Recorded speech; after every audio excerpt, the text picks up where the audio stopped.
ትላንትና አንድ ቪዲዮ ሰርች የነበረ የኢትዮጵያ ባንኮች እያሰቡልን ያለው ወለድ ኔጌቲቭ ነው የሚል ነው። ያው በትክክልም ኔጌቲቭ ነው። ሪል ኢንተረስት ሬት ኢትዮጵያ ውስጥ ኔጌቲቭ ነው ያለው።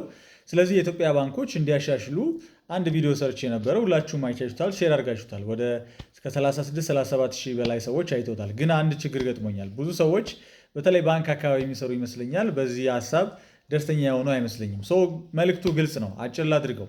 ባንኮች የሚያደርጉት ነገር አንድ ነገር ነው። ከድሃው ማህበረሰብ ብር ይሰበስባሉ፣ ለሀብታሞች ያበድራሉ። በተለያየ ጊዜ እነሱ የዋጋ ጭማሪዎች አድርገዋል። ሰዎች የራሳቸውን ብር ለማውጣት ራሱ ተጨማሪ ወጪ እያደረጉ ነው። ስለዚህ የብር ዋጋ ወለድ ነውና ወለዳቸውን ማስተካከል አለባቸው ነው። ይሄ በጣም ሲምፕል የሆነ የኢኮኖሚክስ ፕሪንሲፕል ነው።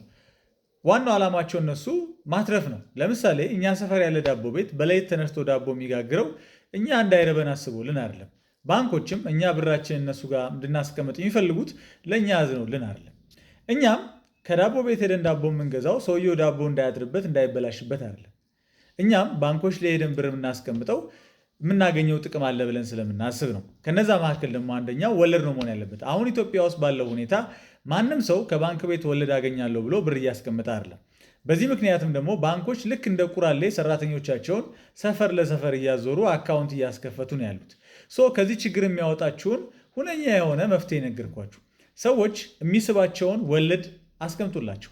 አትሊስት ብራቸው ባንክ ቤት ላይ ተቀምጦ የመግዛት አቅሙ ባለበት እንዲቆይ እንኳን የሚያደርግ ይሄ ማለት አሁን ያለውን የኢንፍሌሽን ሬት እንኳን ብንወስድ 13.4%፣ ወለድ ደግሞ ያለው 7 ነው። ስለዚህ 6 ብር ከ40 ከመቶ ብር እየከሰሩ ነውና ሰዎች ያንን እንኳን ኮምፐንሴት የሚያደርግ ወለድ አድርጉላቸው ነው።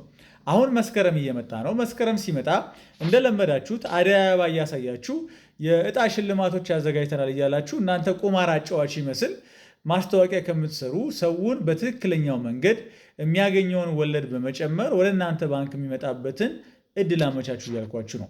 ስለዚህ አሁን እየጠበቅን ያለነው የመጀመሪያውን ባንክ ነው። ከህዝብ ጎን የሚቆም የመጀመሪያው ባንክ፣ የማርኬቲንግ ስትራቴጂውን የሚቀይር የመጀመሪያው ባንክ፣ ሰራተኞቹን እንደ ቁራሌ ሰፈር ለሰፈር ማዞር የሚያቆም የመጀመሪያው ባንክ፣ ደንበኞቹን በሚሰጠው አገልግሎት ብቻ ሳይሆን በወለዱም አሳምኖ ወደ ራሱ የሚስብ የመጀመሪያውን ባንክ እየጠበቅን ነው። ስለዚህ ባንኮች እጣዎችን፣ ቁማሮችን፣ ምናምኖችን ትታችሁ ማስታወቂያዎችን ቀነስ አድርጋችሁ ከትርፋችሁ ላይ የተወሰነ ቀነሳችሁ እናንተ ጋር ለሚያስቀምጠው ማህበረሰብ ወለድ ጨምሩለት። ይሄው ነው።